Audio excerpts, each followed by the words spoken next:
3 years ago, distinguished Yale professor David Blight accepted the charge from University President Peter Salovey to lead a team of faculty members, students, and community folks to investigate Yale's total relationship with the institution of slavery. And while we know that slavery ended in 1865 in the United States officially, the shadow of slavery loomed and looms large and long.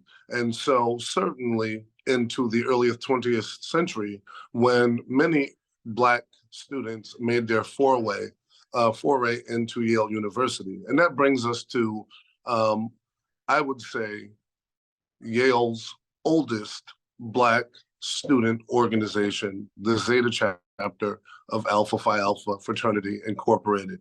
Today, we are celebrating the long and storied history of the organization, but certainly of the chapter that has existed at Yale and in New Haven since 1909. Joining us today, we have Al Lucas, a Yale graduate who is, for a long time, since his time at Yale, been a large presence in the New Haven community.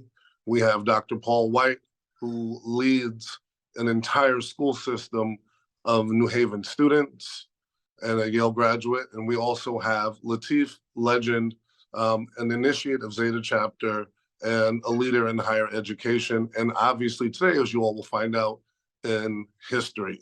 And so we welcome you. We are also acknowledging the Founders Day of the entire fraternity of Alpha Phi Alpha, and we welcome you to learn and to celebrate. Thank you. Over to you, Al.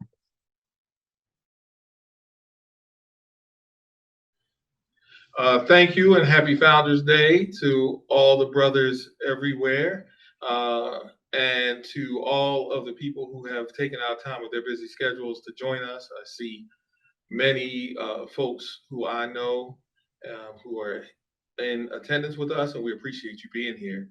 So briefly, my role is to give you a little bit of context about where how we got here to begin with and what was going on contemporaneously in our early history. So in short, what you had going on, Chaz did a lot of work. He narrated an event about the first HBCU that we were trying to have in New Haven. That was in 1831. He just mentioned the end of slavery in 1865. If you go about 30 years from now you're looking at a generation that has come out of living through Reconstruction or growing up in Reconstruction and has access now to all sorts of entities across the United States that they didn't have access to before, including going to some of these elite universities. Alpha Phi Alpha Fraternity Incorporated started on December 4th, 1906 at Cornell University in Ithaca, New York. But we have to keep in context that the Niagara movement, Niagara, upstate New York, W.E.B. Du Bois, leading that charge leads to the founding of the NAACP in 1909, that was part of the intellectual conversation that was going on at the time. You can see from the slide we have up here, not only did he write about the meaning of the Niagara movement and the Junior Niagara movement, but it was specifically through an open letter to college men. So college men across the country were being engaged and going through how to operate in this new environment in the United States. And to a certain extent, it's almost a full circle movement to what we watched after the George Floyd situation, where all of a sudden institutions that historically had not been that welcoming to individuals from outside of their sphere of influence had begun to open up those spaces. So in that context, we had men who had gone to college in other places and ended up at Cornell University. They also had connections with other men who they had either grown up with or met through their social contacts or educational contacts. And as a result, once the chapter was founded at Ithaca and Cornell University, they began to branch out and found other chapters in other locations, starting with Howard University. That was our second chapter. Then we went to Virginia Union University, our third chapter. Delta chapter which was at the University of Toronto. Later on, moves down to Houston-Tillotson, Epsilon chapters, and then our chapter, Zeta chapter, in 1909, and then at Columbia as well in 1909. And so all of the original members of these individual chapters had contacts with each other through various experiences across the country at that time. They had been working together on a lot of issues across the country. Some of them were relatives, brothers, cousins.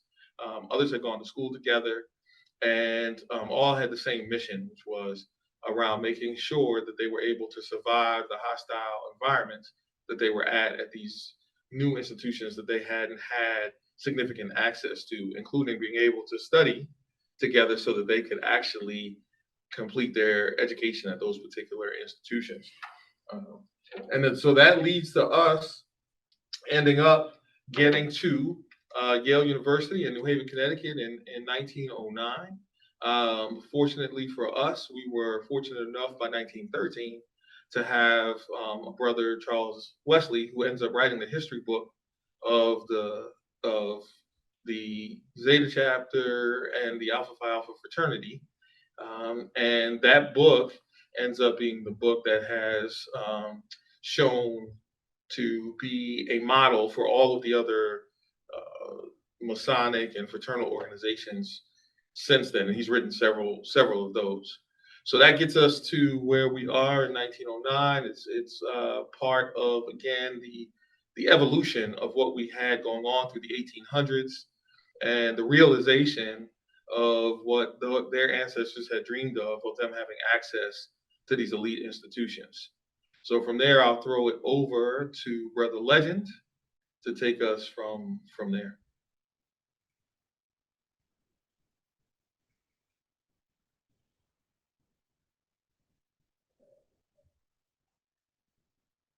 Brother Legend, you're muted. Sorry. Thank you. So I'm going to start off with a few terms because I know that there's some unique terms that's to the fraternity, and I just want to kind of do some grounding for everyone. So things like the jewels we refer to as affectionately known as the founders of the fraternity. Charter members are someone who is related to a chapter that helped establish that chapter at that specific school or locale. And then you have within the fraternity, we have like college brothers or alumni brothers. And there is this, our structure as a fraternity, we have the general organization with the various positions. For this particular time period, you have the general president, general treasurer, general secretary, and so forth.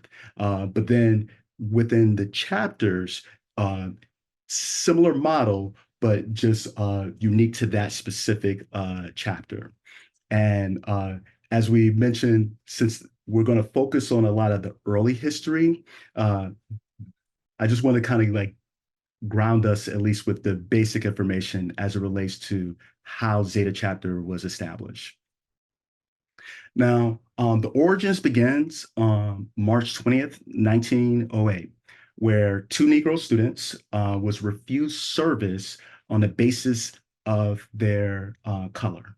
And this went national news at that time, right? It was all over the papers, all in the entire country. And but what was interesting was that one particular student by the name of Philip Manuel Thorne, he was in law school, well-known debater, and he said, no, I know my rights. And what ended up was that he galvanized support from notable figures, one beginning with his faculty. Many of the professors was like, hey, we want to support you in this. But then also another significant individual, Booker T. Washington. And so the combination of those two entities in terms of providing support, and mind, this is just a simple refusal of being served at a restaurant led to this coalition of people to help fight this case. And so a couple of months after, the case ended up settling out. Thorne won. He attorney's fees and plus fee for the food, right? But it triggered not only what was going on in terms of the lawsuit triggered, what I want to say is the other institutions to start to organize. So you saw this galvanizing of organizing within the Yale institution, but also at other schools as well. And so in our fraternity's history book, there's a letter stated on December 31st, 1908. And it starts off with an individual by Augustus Alonzo Williams of Michigan. He had a group of students, and he sent this letter to Roscoe C. Giles about interest in becoming a fraternity. And his recommender, ironically, was Philip Manuel Thorne of Yale. Now, again, because of everything that was happening with that case and everyone was communicating with one another, you start seeing this connection here. And you have this brand new fraternity that just established roughly about 2 years ago, and now going into this third year. And so after a couple of months, the general organization was able to make a decision on sanctioning these two chapters, one at Michigan and one at Yale. And it was also the approval of the Beta chapter, Gamma chapter, and yes, Delta chapter unfortunately was not available at the time, but the first earliest chapters were able to make this approval. And so you had Jewel Callis, who traveled to Michigan to establish Epsilon, and Roscoe Conklin Giles establishing Yale. Now, 1 week before Zeta chapter was established, there was an event by Effie E. Grant. She's the first Black woman to be enrolled at Yale University. And she eventually became an honorary member of Delta Sigma Theta Sorority Incorporated. But at this recital, you had Philip Thorne, Jefferson Rutherford Ish, Ira McGlynn Mason performing usher duties. And so this was this was the only available public document that we could find that showed them, at least some of these individuals together. And so this is just exactly 1 week before the chartering of Zeta chapter. Now, which I'm really excited to introduce this, because this is not just impactful for the fraternity, but also for Yale, is who were these original members? And I'm calling them the legendary eight, no pun intended with the last name. But these were the individuals that came together that what we would define as charter members, based upon all the standards that Alpha chapter has set forth, and also that aligns with our fraternity's history book. And I'm going to cite off each individual's name. You have Jefferson Rutherford Ish Jr., Harold Mary Bright Kingsley, Arthur Edward Johnson, Ira McGlynn Mason, Samuel Richard Morsell, William Porter Norcom, Philip Manuel Thorne Jr., and Christopher Hubert Yearwood. Now, again, what's really fascinating about this is as they came together to establish this chapter, even while they were taking classes, they had to deal with a direct attack, or I should say, on their identity. And what was fascinating was seeing some of the courses that were taught at Yale at this time. And I was a bit shocked, but I mean, also this was the time, right, where you see someone's identity, race, or ethnicity that's associated with words like criminals, danger, liquor, crime. And I did try to do further research to see if this was associated with any other group or any other ethnicity, but couldn't find anything. But it was definitely specific to Black folks. So imagine establishing a chapter, but yet in your classes, taking classes, this is part of what you had to deal with. Now, again, although Zeta chapter, in terms of the history, started in 1909, it has gone through periods of inactivity. And but we still remained a strong pillar in the Yale community and even also in Connecticut. Now, one of the pieces that I thought was very fascinating was understanding the Black student enrollment during this period. And this is some of the scholarship that was out there that explained or at least tried to articulate exactly what was going on in terms of the history, right? And obviously, when you see some of this information, I'm talking about the legendary eight, but then you're going to see that throughout the century, this information wasn't probably totally accurate, right? And there's a lot of information that we need to unpack, and I hope in the future that we can really really look at what were these actual numbers and what were these actual figures. So in terms of the impact at Yale, I look at a person like Brother John McGlynn Ross, right? First Black student to receive his MFA in 1935. Then you look at another notable figure, Brother Levi Jackson, who became the first Black captain of any Yale team, right? You go further, major institutions that are very important to Yale, African American Culture Center, BSA, the African American Studies at Yale, right? You have these brothers who was leading the fight and not only just impacting what was happening at Yale, but also the country as a whole. And then you not only during the 1960s with that pivotal period, you still see it to this very day, right? Where at the Yale School of Management, you have this colloquium, right?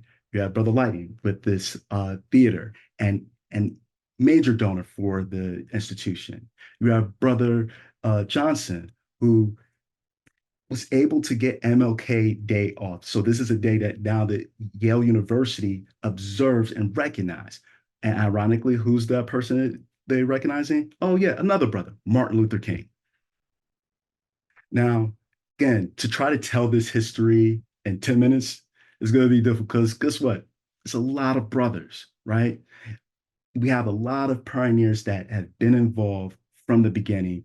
And I'm just going to go through each, or at least some of these brothers, decade by decade. But you have Hubert Baines Ross. He is the pioneer of Black anthropology, right? Or you go further, you got some luminaries, even Al Lucas here, right? Or you have Marco Davis, head of the Hispanic Caucus Institute, right?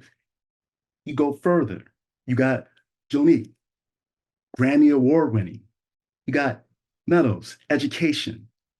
You got Brother NTN, who during the earthquake in Haiti, he was one of the major leaders. And as one, he's a Haitian American, but two, he was one of the and serving for the Navy, he was able to coordinate and help and explain on the ethics side of how the military should engage the Haitian people. You know, you go further, even to this as we go into the 2000s, brothers like Jeremy Harp, who has done a lot of work in terms of researching Zeta chapter history, right? But we even go further to this very day. You got brothers either coaching, some making it almost to the, or I believe making it to the league, right? And all these things come together, show that Zeta chapter has not only just been is a pillar to Yale, but also a pillar to the greater community by serving or by following the aims and ideas of this fraternity. And so I'm going to pass it off to Paul Whyte to discuss his student experience. Okay, well, Alpha Alpha fraternity has been something that has meant a great deal to me over my entire adult life. As a student experience, it was really being unaware of Black fraternities, any of the Divine Nine, which is the nickname for the nine predominantly Black fraternities and sororities. And discovering during my freshman year, meeting men that would become some of my dearest friends in life, not knowing their affiliation, but just knowing who they were as leaders, the roles that they took on, and there were things that felt the synergy towards, and it inspired me to become a member. And during the years of the 90s, there were a lot of activities on campus. There were times, as Brother Legend talked about, times of strife that Black students encountered. It's not something adhered to just the distant past. This was things that occurred during the 90s. There were incidents on campus, law students, Black law students receiving letters with all types of racial epitaphs in it. Students being denied entry to places that every other student was allowed entry to. So the past repeats itself frequently, and as members of Alpha Alpha, Brothers of Alpha Alpha Fraternity Incorporated, we have stood to support and work through these issues, connecting it through. As you see, the fraternity is not just activity for college. It has an extensive alumni network. It goes through the rest of your life. You connect with people and continue to work. As Brother Legend mentioned, we have the alumni chapters, and that is how you continue that work as you continue to become go on in life. So it's been a great experience to me. I will, in a moment, bring us to a brief poem to talk about what it means to be an alpha man. But again, it's about all of these aspects of life, working in community, being a pillar to whatever community you are in, so that you can support and make a difference in the community. That's the foundation of the work that we do. That's been part of the work we've done at Yale, part of the work that we've done in our community here in New Haven and continue to do. And bringing all of that together is what this experience has been and what it means to be an alpha man. And I'll conclude my portion with just reading this. To be an alpha man means more than just to wear a pin. It requires intrinsic qualities that are developed deep within. It calls for lasting brotherhood, a word sometimes used in vain. It means an honest devotion, not anticipation of personal gain. Fraternity speaks of brotherly love. That's something to achieve. It's more than a grip of hands. It's an ideal to conceive. You're proud to be an alpha and share her praises one. Before you inflate yourself with pride, ask yourself honestly, how much have I done to realize the wealth of personal satisfaction from knowing you've given your all to help her cause unfalteringly when you rally to her call? To combine all these qualities and root them deep within, the product will be an alpha man deserving of his pin. So take an honest inventory of your character within. For every virtue you find missing, try to weave it in. For a man without these virtues isn't worth a grain of sand. It's plain to see. It's more than just a pin that makes an alpha man. So this is one of the foundation poems that we learn and take to heart. And as an experience, these are the foundations that build the work that we do in the communities that have chapters and wherever we go, and our responsibility as members of this fraternity, both to our history at Yale, where we've had, I speak for myself, had a great experience, and life brought me back to New Haven. That I can serve both the Yale community as an advisor to the Zeta chapter currently, but also the New Haven community as assistant superintendent and engaged in the work to build community.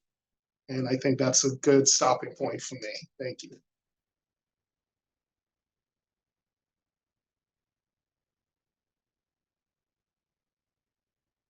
And for the legend?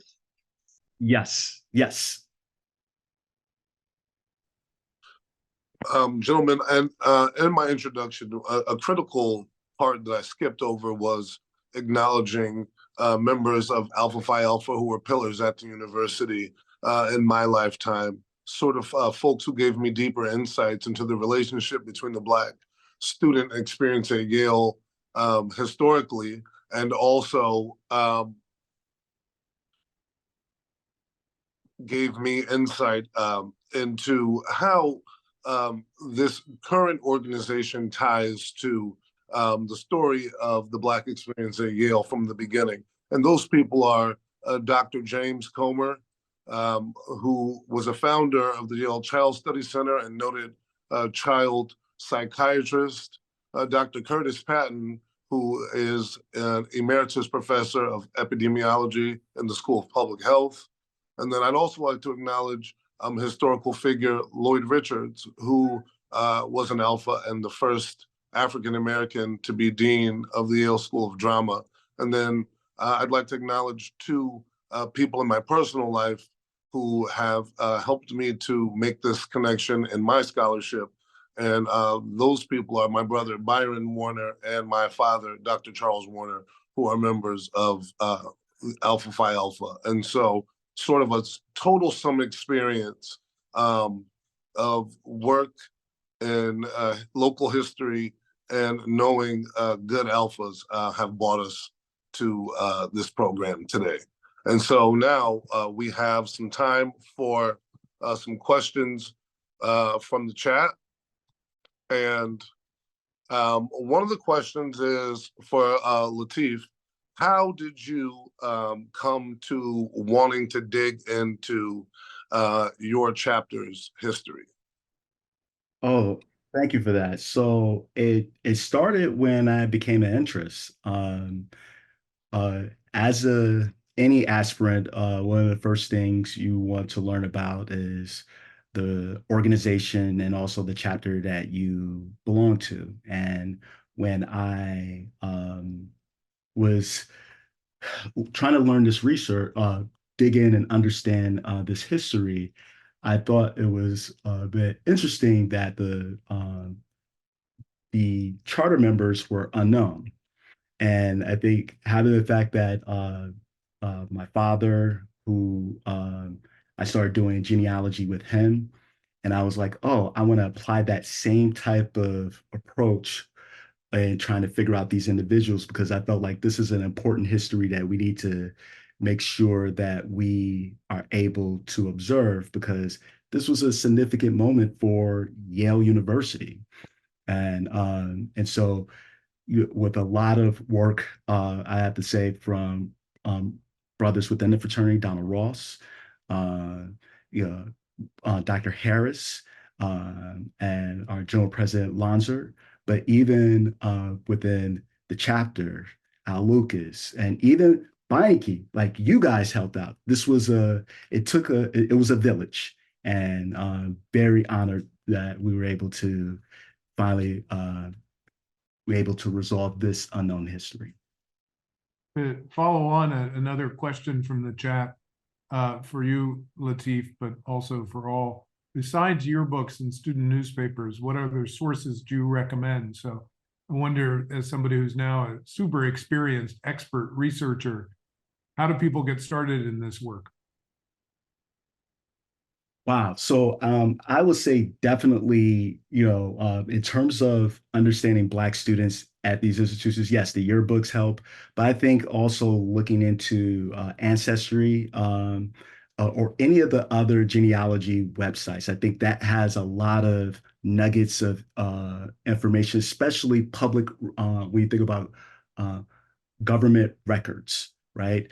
These are important clues that can help you tie a person, a specific individual, based on a specific location, year, them themselves. So I definitely say tap into those resources, but then also look at, simple Google search, you know, type in their names, see what comes up.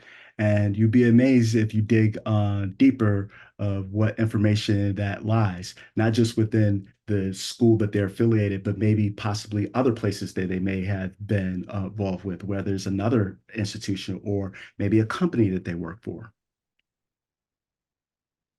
And we have a question, Latif, if you would be willing to go back to the enrollment slide Sure. and talk a little bit more about what you maybe didn't have in the 30 seconds. Yes. Talk a little bit more, unpack those numbers and what it meant about those times.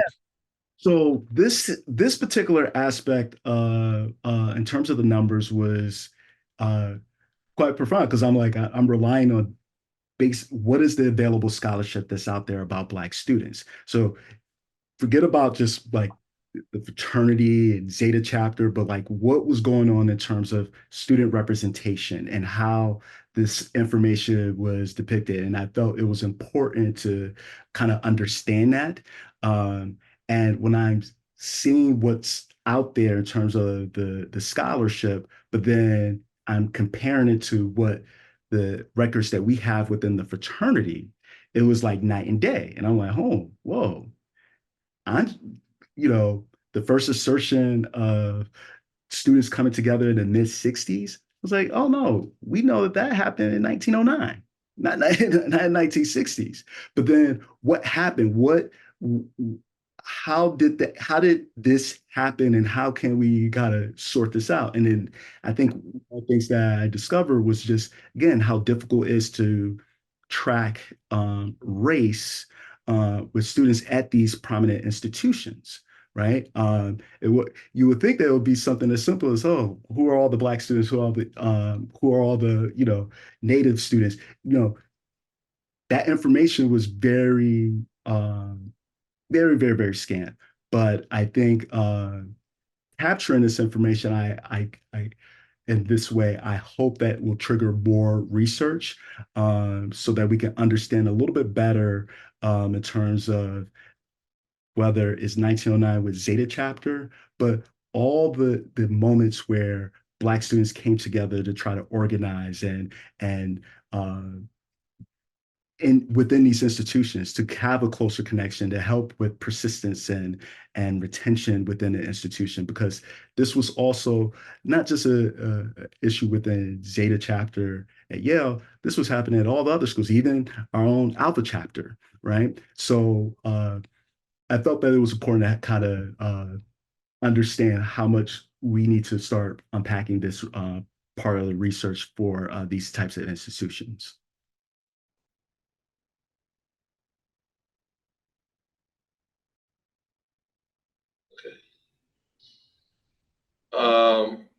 I'm just going to jump in, and I saw some other questions in the chat that I think we can encapsulate into one kind of question. It has to do with the chapter's involvement in the community, the chapter inactivity, and chapters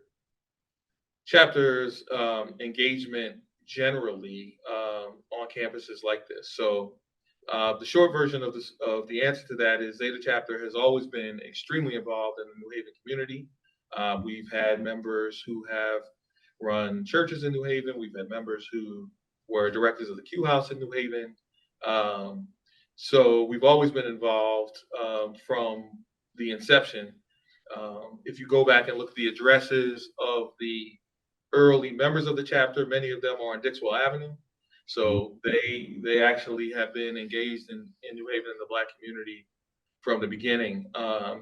As far as an activity, you can only these historically Black fraternities and sororities historically have drawn their membership from the Black populations on the campuses. So if, as you saw from Brother Legend's slide, if you have low numbers on the campus, then you're going to have low pools to pick from. Now, in 1954, Alpha Phi Alpha changed its constitution to make it a interracial organization, so that there was no prescription on membership based on race. And so from the 50s on, we've always had been a multicultural organization since then, with its roots in the African American experience and in higher education. Speaking of higher education, one of the questions had to do with the engagement at the divinity school, because we have some brothers that have always been there. And that goes a little bit to the history of Yale University and how the schools, as we know them now, have evolved from what they were in the early beginnings of Yale University, where people were in the professional schools, and those professional schools were actually where you did your work. So if you saw earlier the slide that Brother Legend put up about being a junior in the law school, and so it was a different kind of development and dynamic. So we've always had brothers in all the different professional schools, as well as in the college, from our inception until now. So I think that hits on some of those particular questions that we had. And to this day, we're very engaged in the community. Again, we've been presidents of all of the local organizations that are focused on community activity. We've been in the school system since we got here, and have been up and down and all around New Haven from the moment we stepped into town. I'll stop there. Thank you both for that, and thank you, Latif, for going back through the founders. I wonder if you might, and maybe each of you, if you'd be interested, do a little bit more capsule biography on one or more of these people, since it is Founders Day for the chapter, for the fraternity nationally, but some of the 8. I'm particularly interested, but you can choose whoever you want, on William Porter Norcom, who I know had some distinguished New Haven ties as well. But I wonder, Latif and maybe Al and Paul also, if you want to take a few of the founders of the Zeta chapter and talk a little bit more about their histories and impact. Yeah, so since I'll start off with Harold Mary Bright Kingsley. There was at one point that he was the pastor of the largest Black church in North America. And he went to Talladega College. He ended up moving to California, where he established another church, I believe it's called the Good Fellowship, and was deeply involved in terms of community building, and worked even with luminaries like W.E.B. Du Bois. Let's see here. You got Ira Micklin Mason, another Talladega College, and this is something I think is interesting about a lot of these founders. There's this theme of HBCU ties, right? Some of them were already received their bachelor's degree or some type of degree from an HBCU, or even after they graduated from Yale, they went back to a HBCU, either working or as an employee, or as even to pursue further studies. You have that with individual like Ira Mason is one of them, and even Arthur Johnson. So these were some of the things that I thought was deeply fascinating in terms of some information about these guys. Samuel Richard Morsell, I think one of the pieces, he was a major executive for the YMCA for the state of Pennsylvania. And he ended up getting a prominent position in Westchester, New York. But they said, we want to keep the YMCAs segregated. And he said, no, we have to integrate. And they forced his hand, and he ended up stepping down because it was very important And you saw this not just within him taking this stance, but you saw this across the country where there was this big push for integration. And so for him to sacrifice his job to stand up for his values, I thought was very incredible and nugget of history that many folks may not be aware of. This other guy, I call it, he's a lightning rod, Philip Manuel Thorne. There's some evidence that's out there that says that he was one of the founders of the NAACP, but when you go into the NAACP website, he's not mentioned, but he's there. But they definitely shows some early involvement with what would be today the NAACP Legal Defense Fund. So we know that there was some early involvement with that, utilizing his degree and helping to advocate for many of the Black folks in the community. Michael, and if I may add on to Latif, two of these early founding members of Zeta chapter have ties to figures that do pop up in the Yale and slavery story. We can start with Samuel Morsell, who married Maud Wright, and Maud Wright was one of the direct offspring of one of your favorites, Michael, Robert M. Park, who for many years served as the assistant to both of Yale's noted early science professors. Also, Robert Park for many years was the steward for Skull and Bones early in its existence. And you also have figures like Samuel Morsell and Ira McLean Mason, who is the great nephew of Yale's longtime college carpenter, Charles McLean. So these folks, while early Black Yale students, were not unfamiliar with higher education, and they weren't unfamiliar with Yale University and their own family histories. Paul, I wonder if you could talk from the perspective of a leader in the New Haven public school system about the importance of local history in local schools and ways that we might encourage further local history study. Absolutely. I believe it's one of the important things. New Haven as a community has a proud history. New Haven, of course, connects itself tightly to things in its past, to Yale. There are connections that go across that.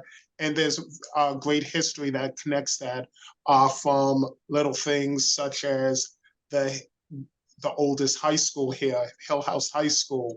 James Hillhouse has many ties to the university, ties to, even as a school, the mascot, the Bulldog, is because of Yale's Bulldog as connection in that history. And also just the ongoing work of connecting our students. And I'm also going to connect to one of the questions about students in Black students in spaces. It's local history is important to be taught in our schools, and also as part of that is Yale, and that it is a place for students of New Haven to be a part of and engage in that. So I believe that the more we can connect even the history of Zeta chapter, the history of Black students being at Yale is important, particularly when we have a majority district of Black and Latino students today, that connects back to what a place and an environment that students should be a part of.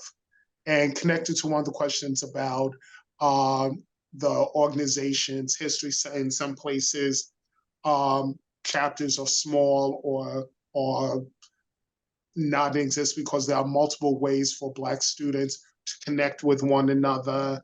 And there are, at the time, the fraternities and sororities were a major source of that connection and connection in the movements of civil rights movement, the work, because those relationships were built, and they were safe spaces to connect and spaces to build the legacy of African Americans. So I believe that is always going to be important, as that there are other places and ways to connect. As any organization, we have to adapt in ways as we evolve. Being 117 years old, you have to recognize life is different, communities are different, and while the African American experience is not monolithic, it is this so broad.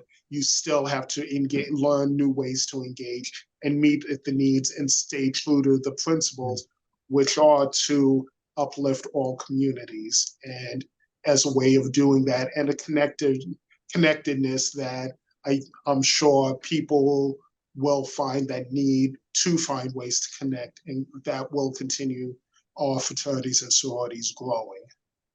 May I add, just to piggyback a little bit on that? So one of our national programs is called Go to High School, Go to College. And so this is a program that every chapter within the fraternity is expected to perform on a yearly basis. And there is evidence that we were performing these types of programs that go all the way in the 1910s, like right when the early inception of this program. So the connection between the Hayden community and helping improving college access is something that one is a trademark for the fraternity, but also something that this chapter has held throughout its century plus history.